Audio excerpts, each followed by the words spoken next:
Hey there, welcome back to the Grass to Net Show. So my good friend Andrew Huang messaged me just not too long ago and he said, hey, would it be too much for me to ask you to do some orchestral stuff behind this song? And I'll play you just a little bit of the song right now.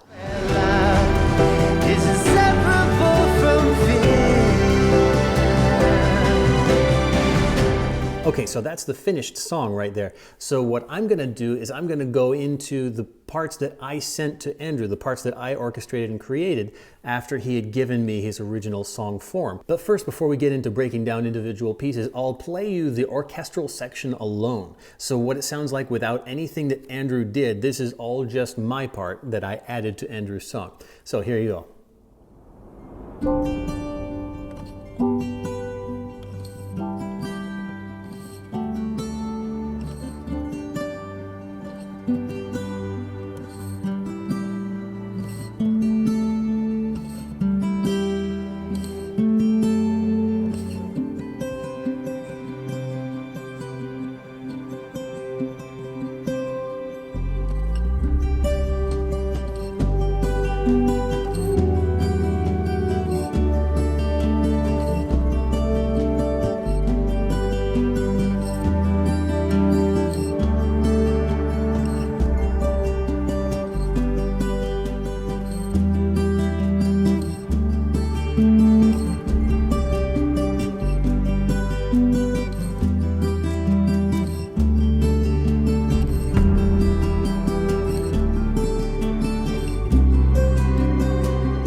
Cool, now let's get into breaking down kind of what's involved in here. What are all those pieces? Because as you can hear, there's a lot of stuff going on. I'm gonna put on my headphones here so I can hear the same thing you guys hear, but without the music bleeding over into my microphone. So for this first section, there are two acoustic guitars plucking, finger picking, and this was Andrew's suggestion. He originally had a strumming guitar in here, but he asked me to put in some finger picking stuff. This is what it sounds like.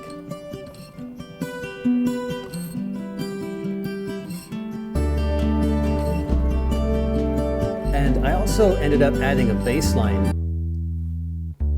And this bass line is with my little bitty fretless Rob Allen bass. And it's got this super big fat thing. I think Andrew ended up replacing the bass line because he wanted some different chords, different fundamentals for chords in his release, his version. But the one that I just played for you of my version, that has this bass line in it. So let's take a listen to some of these background string parts, just the kind of textural stuff that gives it a vibe, but you don't really even notice all that much.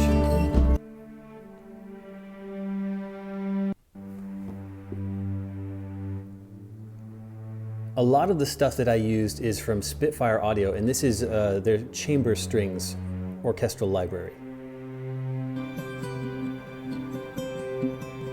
This is one of their really cool, just kind of a texture thing. I think it's some kind of horns.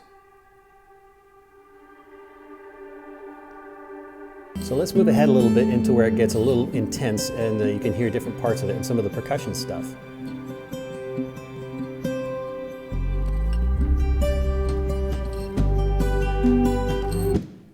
This is actually a cardboard box. It actually sounds kind of cool. Check it out.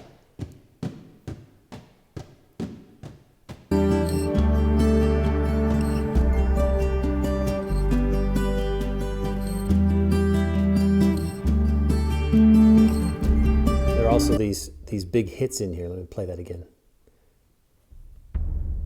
They're pretty subtle back there, but they're still there. They're definitely emphasizing the downbeats.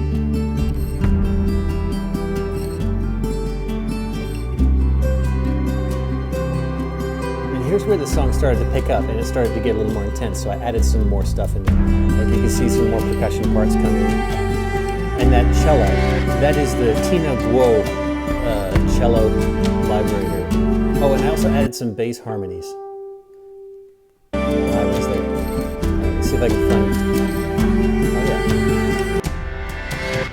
yeah. So this sound, this percussion part, or it's not a percussion part, the guitar part there, let me just solo it. This kind of reverse sound here, this was actually taken from Andrew's original guitar part, which I think we ended up taking out most. He may have added a little bit back in there later, but this is one of the more interesting kind of sound design things that we did. But yeah, so it just sounded kind of cool and I wanted to add it in there, although that was not really my job to produce the whole song, just to give him orchestration. But oh yeah, here's the cello here.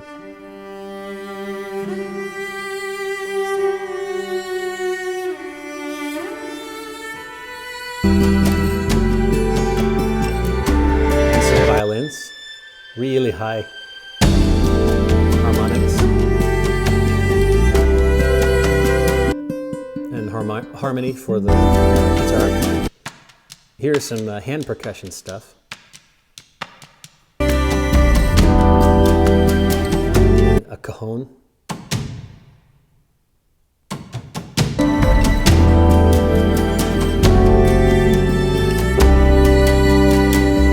So this is all the percussion inside, in the middle of the song. And it sounds completely different. Andrew even said that it was weird how different this sounds than his full song.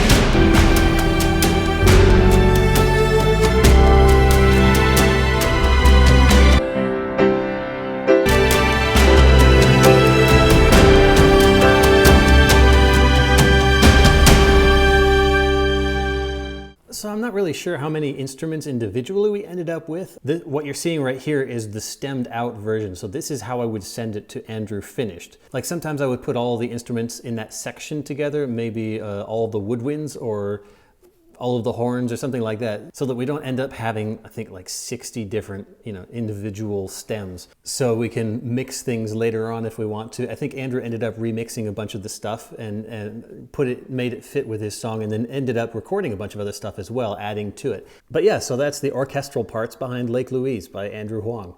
By the way, it turns out about 100 steps that way, there is a lake called Lake Louise. It's actually the lake right outside my house here. I don't think Andrew intended to say, take me to Lake Louise, as in come to Grant's house, but whatever. So thanks for watching. I hope some of you guys stick around and hit the subscribe button and that little bell right beside it. Don't forget the bell. And yeah, come back and check out some more stuff that I'm making in the future, either with Andrew or on my own. I release a bunch of this orchestral kind of music all the time. In some future videos, I plan on breaking down some of my work doing film scoring and commercial scoring and stuff like that. So yeah, that should be some fun stuff to look forward to. Okay, I'll see you guys later. Grant Stinnett signing off. Bye! So here's some fun bonus content for you guys. So let's step outside for just a second. That is actually, the lake's name is Louise, so Lake Louise. Neither Andrew or I realized this until after the whole song was like finished and everything, but yeah, so that's Lake Louise 2? I don't know. Lake Louise, the sequel? Or maybe it's Lake Louise near Grant's place? I don't really know. But yeah, check it out. It looks kind of cool. Anywho, I thought that was kind of funny and worth sharing. So, see you guys later.